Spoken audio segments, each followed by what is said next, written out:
मनुष्य एक अद्वितीय स्थिति है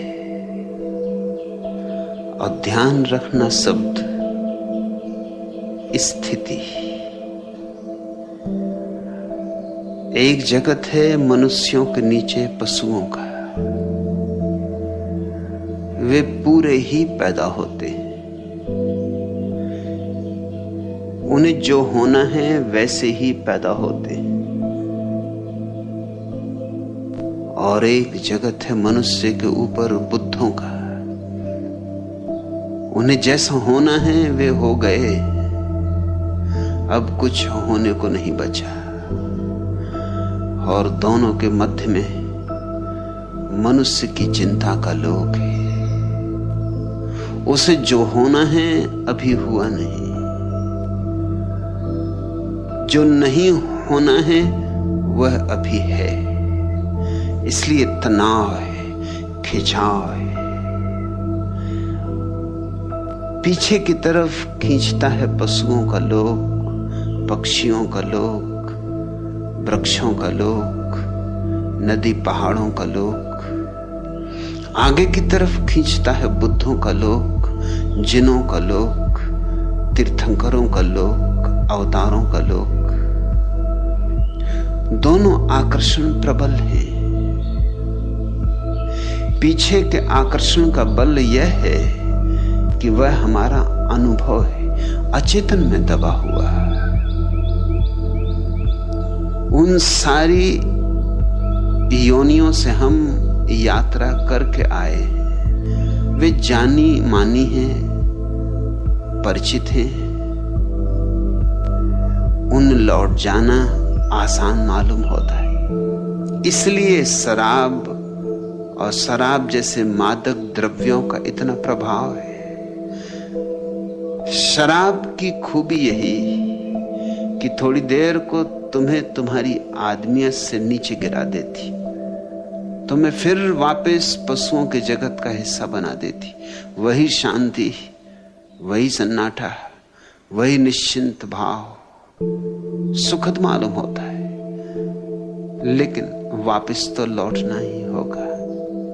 थोड़ी बहुत देर नशे में डूबकर फिर वहीं लौट आओगे जहां थे, और भी ज्यादा चिंताओं में, क्योंकि जितनी देर तुम बेहोश रहे चिंताएं बढ़ती रही। चिंताएं तुम्हारी बेहोशी की फिक्र नहीं करती।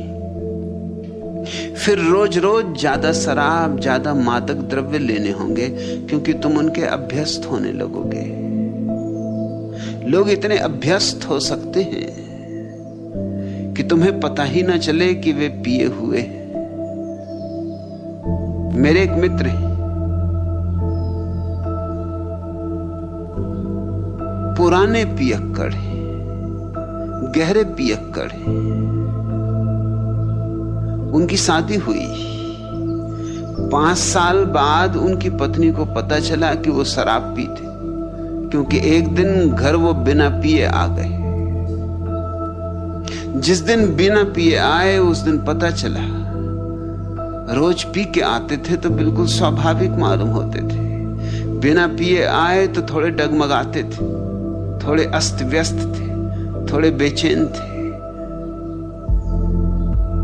जिस दिन बिना पिए आए उस दिन पत्नी को शक हुआ कि कुछ गड़बड़ है।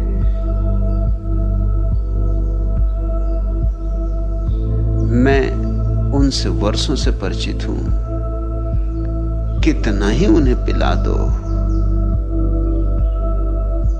तुम ऊपर से जांच करके बता नहीं सकते कि वो पिए हुए। अभ्यस्त हो गए, शरीर ने इस नए रसायन को सीख लिया। और फिर लाख भूल जाओ, भूलने से चिंता मिटती नहीं। चिंता तो अपनी जगह खड़ी है, और चिंता मनुष्य की दुश्मन भी नहीं है, उसकी मित्र है। चिंता का कांटा ही तो उसे आगे बढ़ाता है, वही तो उसकी चुनौती है।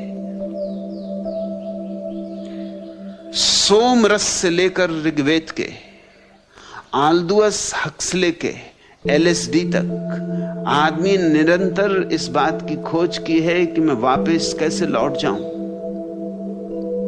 कवियों के मन में बहुत आकर्षण होता है पक्षियों जैसे आकाश में उड़ने का मुक्त गगन, फूलों जैसे सूरज में खिलने का, वृक्षों की हरियाली, नदियों का कलकल नाद, सागर में उठते तूफान और आंधियां, आकाश में गरजते बादल और कड़कती बिजलियां। और कवि आतुर हो आता है लौट चले पीछे को। यह आकस्मिक नहीं है कि कवि, चित्रकार, संगीतज्ञ आम तौर से मादक द्रव्यों में उत्सुक हो जाते। इसके पीछे कारण है, वो पीछे लौटना चाहते हैं। और पीछे लौटने का एक ही उपाय है, हम कैसे भूल जाएं उस जगह को जहां की हम। मगर समय में पीछे लौटा ही नहीं जा सकता। एक बाप अपने छोटे से बेटे को समझा रहा था नेपोलियन का प्रसिद्ध वचन कि इस जगत में कुछ भी असंभव नहीं। उसके बेटे ने कहा, रुको, 1 मिनट रुको, मैं अभी आया। मैं अभी सिद्ध करता हूं कि एक चीज निश्चित असंभव, मैं बहुत दिन से करके देख रहा हूं, संभव होती नहीं। वो भागा गया स्नान गृह में और वहां से टूथपेस्ट की डब्बी ले आया। टूथपेस्ट के ट्यूब को निकाल के उसने दो जोर से पिचका के टूथपेस्ट बाहर निकाल दिया और अपने बाप को कहा, अब इसको फिर भीतर करके दिखा दो। तो मैं मान लूंगा कि नेपोलियन ठीक कहता है कि जगत में कुछ भी असंभव नहीं। मैं तो बहुत कोशिश करके हार चुका। जो बाहर आ गया सो आ गया, फिर भीतर नहीं जाता। इस छोटे से बच्चे ने अपने ढंग से एक महत्वपूर्ण बात कह दी। छोटे बच्चे कभी कभी बड़ी महत्वपूर्ण बात कह देते। इसने ये कह दिया कि कुछ चीजें वापस नहीं लौटती और समय तो निश्चित ही वापस नहीं लौटता है। कोई उपाय नहीं है समय की यात्रा में पीछे जाने का। तो आदमी आगे ही जा सकता है, पीछे नहीं। पीछे जाने की चेष्टा में जितना समय गमाया, व्यर्थ गमाया। उतना समय अगर हम आगे के पड़ाव की तलाश करने में लगाएं तो चिंताओं के पार हो सकते हैं, चिंताओं का अतिक्रमण हो सकता है। मनुष्य के भीतर बुद्ध होने की क्षमता है। आया है पशुओं के जगत से, मगर लेकर आया है गीत बुद्धों का। गाना है वही गीत, तभी संताप मिटेगा, तभी चिंता टूटेगी, तभी ये बिखराव हटेगा। हम इस दुनिया में जरूर हैं, मगर हम इस दुनिया के नहीं। हमें आगे जाना है, हमें पार जाना है। पार का बुलावा प्रतिपल आ रहा है। दूर का किनारा पातियों पर पातियां भेज रहा है। कब तक अनसुनी